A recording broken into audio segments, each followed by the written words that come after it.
Hey tubers, here's this little 5S that we were working on quite a while ago, and we're just getting back to it. Before we get into this, I do want to give a big shout out to 805 Road King. He was very kind and sent us up a carburetor and fuel tank for this little engine, and I do thank him for that. If you get a chance, go over and take a look at 805 Road King. He is putting together an inline 4 Briggs. Very interesting project and looking really good, guys. Did have a couple questions on one of these motors about valve guides as well as putting new valves.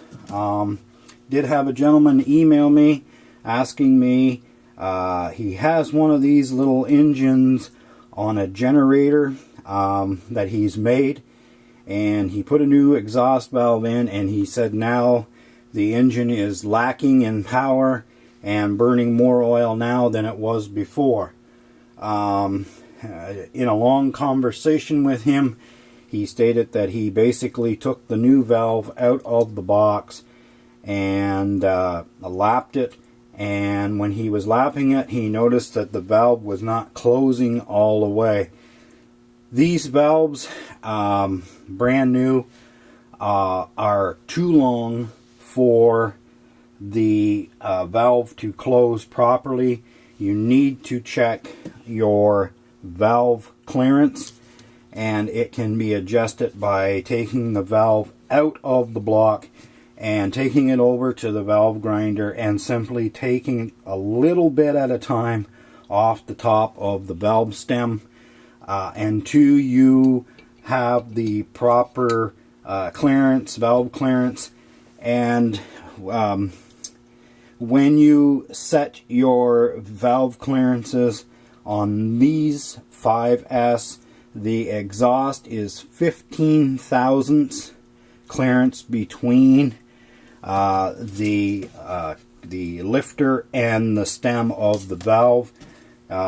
Simply taking a feeler gauge after you have ground the valve a little bit at a time, your 15 thou feeler gauge should have a good static fit between the valve and the lifter. I do this with the cam. I turn it until the lifter is down as far as it'll possibly go. It's the only way that you can do it. We'll continue on with this build project and get it back into running condition, and we'll do a first startup and a cold startup.